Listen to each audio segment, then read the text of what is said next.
Hello, and welcome back to the channel. Most people believe that success comes when life gives them a chance. They think one day, someone will notice me. One day, the right opportunity will arrive. One day, things will finally change. So they wait. They hope. They watch other people move forward while they stay in the same place, wondering why nothing is changing. But here is the truth nobody tells you. Life does not change first. You change first. You do not get a new life by waiting for new circumstances. You get a new life by becoming a new person. Not a better talker. Not a better planner. A better version of yourself, the version who does not need permission to begin. And while you watch this video, use it for two things at once. Let it train your English and let it train your mind. Listen to the sentences. Repeat them out loud. Say them with confidence. Because the words you practice today can become the words you believe tomorrow. And if this kind of video helps you, stay till the end. The last lesson is the one most people skip, and it's the one that changes everything. Here is something most people never realize. You do not rise to the level of your goals. You fall to the level of your identity.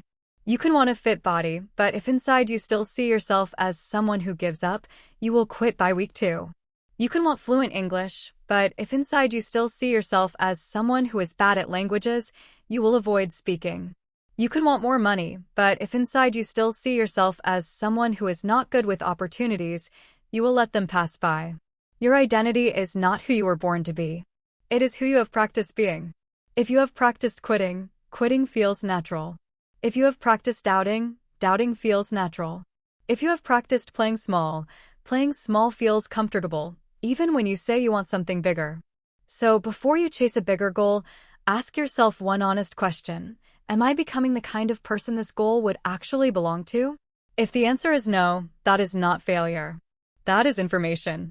And it leads us straight into the second lesson, the one most people get completely backwards. Most people believe confidence comes first and action comes second. Once I feel ready, I'll start. Once I'm confident, I'll speak. Once I believe in myself, I'll try. But it works the opposite way. Confidence is not the reason you start. Confidence is the result of starting. Think about the first time you rode a bicycle. You did not feel confident before you got on. You felt confident after you fell a few times and kept pedaling anyway. The confidence came from the doing, not before it.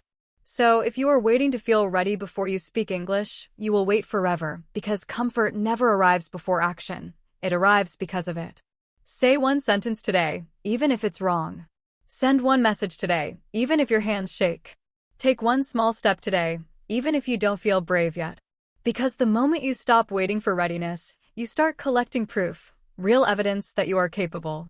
And that proof becomes the foundation for the next lesson, which is where most people quietly sabotage themselves without even noticing.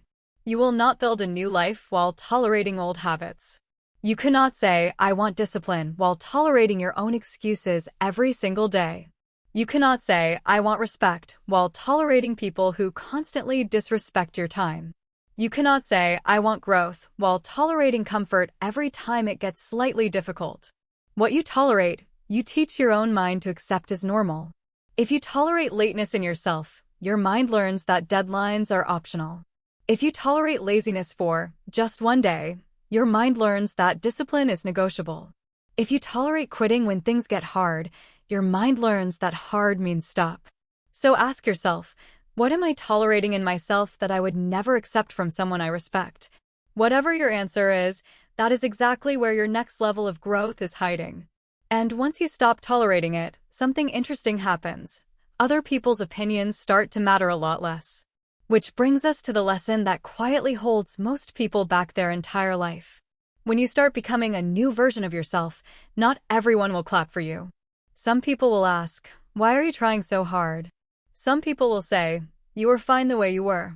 Some people will quietly hope you go back to who you used to be, because your growth reminds them of their own comfort. This is not because they hate you. It's because your change creates a mirror, and not everyone wants to look into it.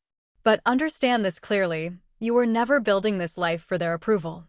You are building it because you know there is more inside you than you have shown so far. More discipline, more courage, more ability, more patience than you've ever had to use before. So let them doubt you quietly while you work loudly. Let them talk while you practice. Let them wait and see while you already know. Because one day, they won't ask, "Why are you trying so hard?" They'll ask, "How did you do it?" And by then, you won't need to explain, your results will speak a language everyone understands. You do not build self-belief through big declarations. You build it through small promises kept. When you say, "I'll practice English for 10 minutes," and you actually do it, your mind quietly records one thing: I keep my word to myself. When you say, "I'll wake up early tomorrow," and you do it, even once, your identity shifts slightly. You become, in your own mind, someone who follows through. This is the part nobody talks about. Self-trust is not a feeling. It's a record. It is built the same way trust is built with any other person, through repeated, small, kept promises over time. So stop making huge promises you don't keep. Start making small promises you always keep. 10 minutes of practice, kept daily, will build more belief in yourself than one giant promise you break by Friday. Here is what nobody tells beginners: motivation is loud but short. Discipline is quiet but long. And the people who succeed are rarely the most motivated people in the room. They are simply the ones who showed up after the motivation disappeared. Progress, in the beginning, is invisible. You practice English for a week and feel like nothing changed. You work on a goal for 10 days and see no difference. This is normal. This is not failure. This is the quiet phase every single success story goes through before it becomes visible. The people who quit here believe that invisible means impossible. The people who succeed understand that invisible simply means not yet. So show up on the boring days. Show up on the days you don't feel like it. Show up when no one is watching and no one is clapping. Because consistency is not glamorous, but it is the only thing that has ever reliably changed a life. So remember this: life does not hand you a new story. You write it, one small, consistent action at a time. Change your identity before you chase the result. Stop waiting to feel ready. Watch what you tolerate. Let them doubt you. Keep your small promises. And stay consistent long after the excitement fades.